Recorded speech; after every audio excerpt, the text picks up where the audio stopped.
মৃদুলের কাছে আসবো, তবে তার আগে আমি একটা ডায়মন্ড হারবার মডেলের ছোট্ট এক্সাম্পল দেখাবো। এটাও আমার কাছে এসেছে, আমি এর আগে কখনো এই মডেলটার একটা পার্ট কখনো দেখাইনি। এটা হচ্ছে গিয়াসউদ্দিন মোল্লার ঠাকুমা, এনার নামটাই গিয়াসউদ্দিন মোল্লার ঠাকুমা, অনুপ্রবেশকারী। তাকে যখন জিজ্ঞাসা করা হচ্ছে কোথায় ছিলে, কতদিন আগে এসছো, তার নামটাই গিয়াসউদ্দিন মোল্লার ঠাকুমা। নিজের নামটাও তিনি বলেন না, তার নামেও সেই পরিচয় নেই তার। এবং সে বলছে ডায়মন্ড হারবার কোথায় ছিল, সে কিভাবে ছিল এবং কোথা থেকে আসছে।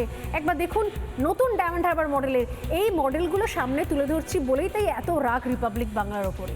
দেখুন একবার। দিদিমা কবে এসেছিলেন আপনি? 2 বছর আগে। 2 বছর আগে ভোট দিয়েছেন এখানে? না, আমার কোনো কাগজপত্রই নেই। কেউ বলেছিল ভোট দেওয়ার জন্য? না, ছিলেন কোথায়? আমরা ছিলাম বাঁকড়ায় 6 নম্বরে। কোথায় বাড়ি আপনাদের বাংলাদেশে? বাংলাদেশে খুলনা জেলা। খুলনায় বাড়ি। পেরিয়েছিলেন কোন রাস্তা থেকে? এখান থেকেই না অন্য জায়গা থেকে? এখান দিয়েই ছিল। এখান থেকে এসেছিলেন? কাগজপত্র ভারতের কিছু বানিয়েছিলেন? না, কোনো কিছু ছিল না? Voter card? না, কিছু না। বাঁকড়ায় কি কাজ করতো আপনার নাতি নাতনি বা নাতি জুগাড়ে কাজ করতো। আর আমি আইছি নাতি চলে আইছিল পালাইয়ে দেশের, তাই ওকে নিতে আইছি। এখানে কি ভাড়া বাড়িতে থাকছিল না?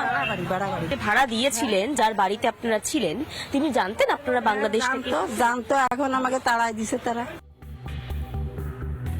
সরাসরি ফাঁসছেন যারা এপারের পশ্চিমবঙ্গের ভারতীয় মুসলমানরা। আমার একটাই প্রশ্ন মৃদুলবাবু আপনার কাছে আজকে এই জায়গা থেকে, সমস্ত একটা একটা করে যখন খেলা নষ্ট হয়ে যাচ্ছে, ফেল হয়ে যাচ্ছে সবকটা, তখন জানি না যে নতুন কোন কোন তাস বার করতে চাইছে তৃণমূল কংগ্রেস। সত্যি কথা বলুন তো, আজকে প্যানেলে বসে অল্প সময় আপনার থেকে একদম স্পেসিফিক উত্তর চাইবো। আপনারা ভারতীয় মুসলমান, সংখ্যালঘু মুসলমান, পশ্চিমবঙ্গের মুসলমানরা কি চান? মাদ্রাসা চান, খারিজি মাদ্রাসা চান, মসজিদ চান, নাকি আপনারা ডেভেলপমেন্ট চান, উন্নয়ন চান? চান যে আপনাদের থালায় যারা থাবা বসাচ্ছে সেই সমস্ত বাংলাদেশি তারা এখান থেকে বেরিয়ে যাক, আপনারা কাজ করবেন, আপনারা খাবেন, আপনাদের উন্নয়ন হবে? কি চান বলুন তো? মাননীয়া বলেছিলেন কিছুদিন আগে, বড় বড় স্টেজ করে বড় বড় প্রোগ্রাম করে বলেছিলেন যে জীবন থাকতে এসআর করতে দেবো না। জীবন যতদিন আছে এসআর করতে, উনি ভালো আছেন, এখন সুস্থ আছেন, খুব ভালো, আমি আশা করি আরও দোয়া করি উনি ভালো থাকুন, কিন্তু যেন ভোটের আগে দুটো পা ভালো থাকে ওনার সর্বপ্রথম। তো এসআর তো হলোই, এসআর তো আটকানো গেল না। এসআর হলো, অনুপ্রবেশকারীরা ও পার চলে যাচ্ছে, পগার পার হচ্ছে। এই পগার পার হওয়ার ফলে 100% ভোট ব্যাঙ্ক যাদের, এই 100% ভোট ব্যাঙ্ক কিন্তু এই বাংলাদেশি অনুপ্রবেশকারীরা বর্তমান তৃণমূল সরকারের। এই জন্য জ্বালার বহু বড় কারণ হচ্ছে এটা। তার কারণ হচ্ছে আমাদের আদি মুসলিম যারা ভারতীয় মুসলিম, তাদের নিয়ে একটু সংশয় আছে।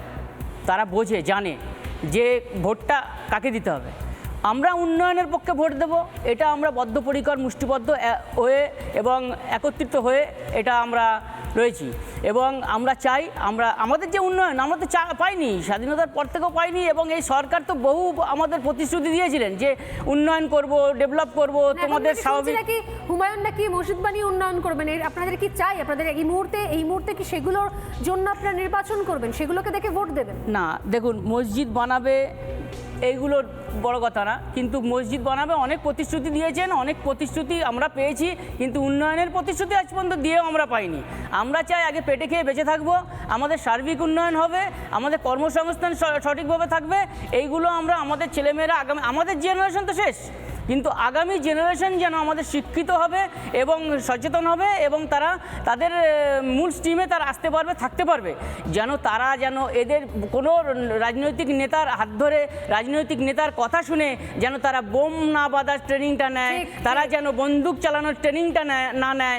এই জন্যে আমরা চাই তারা যেন কলম চালানোর ট্রেনিংটা নেয়, সেটা আমরা কিন্তু নিশ্চিত করে চাই আমরা। কিন্তু সেই জায়গায় দাঁড়িয়ে কিছু তথাকথিত কিছু নেতা তারা চাইছে যেন তারা মূল স্ট্রিমে না ফিরে আসে, তারা যেন শিক্ষিত না হয়। শিক্ষিত হলে কিন্তু শুনবে না কথা। শিক্ষিত সমাজ যখনই হবে, মুসলিমরা শিক্ষার আলো যখন ওদের পেটে পড়বে, তখন কিন্তু ওরা শুনবে না কোনো মতে, তখন তারা কিন্তু উন্নয়ন চাইবে, প্রশ্ন তুলবে, আওয়াজ তুলবে। আজ দেখুন আমাদের মতন যারা ভারতীয় মুসলিমরা আওয়াজ তুলছে, তাদের নিয়ে কিন্তু বহু নোংরা জঘন্য রাজনীতি করা হচ্ছে। আজ দেখুন আমার একটা ভাই, তারা দাড়ি নিয়ে তার প্রশ্ন করা হয়েছে, ধর্ম নিয়ে এরা খেলছে, কিন্তু এই জিনিসটা এই জঘন্য রাজনীতি রকম ভাবে এআই কে কাজে লাগিয়ে সেই দাড়ি খোলা হচ্ছে, এমন ভিডিও ভাইরাল করা হচ্ছে তৃণমূলের আইটি সেলের তরফ থেকে কিছু তৃণমূলের কুচনেতা IT সেগুলোকে শেয়ার তৃণমূল- করেছে তৃণমূলের IT সেলের শুধুমাত্র কি পক্ষ ভারতীয় থেকে মুসলিম মিশনের বিরোধী কথা বলেছে বলে এই বিরোধী সরকার কথা বলেছে তৃণমূলের বলে না এই হয়ে বিজেপি অন্য তৃণমূলের বিরুদ্ধে কথা বলেছে বলে। হ্যাঁ, জঘন্য রাজনীতির আমরা প্রতিবাদ করি যে এই জঘন্য রাজনীতি আমরা কখনোই মেনে নেব না। এই জঘন্য আমাদের নিয়ে সারা জীবন খেলা হয়েছে এবং এখনো খেলা চলছে, কিন্তু আমরা আর এই বেশ। খেলায় আমরা থাকবো না। আমরা ভোট ব্যাংক হয়ে থাকবো না, আমরা উন্নয়ন চাই, আমরা প্রতিবাদ করব, আমরা রাষ্ট্রবাদী এইটাই মুসলিম, তো আমরা ভয় প্রতিবাদ হচ্ছে। করব। আমরা সময় একদম শিক্ষা শেষ। চাই, স্বাস্থ্য চাই, রক্তিম কর্ম চাই। ব্যাকলাইন, হ্যাঁ। নানা ধরনের কন্টেন্ট দেখার জন্য লাইক করুন, শেয়ার করুন আমাদের ফেসবুক পেজ, সাবস্ক্রাইব করুন আমাদের ইউটিউব চ্যানেল। পাশাপাশি অন্যান্য ব্রেকিং নিউজের জন্য অবশ্যই চোখ রাখুন রিপাবলিক বাংলায়।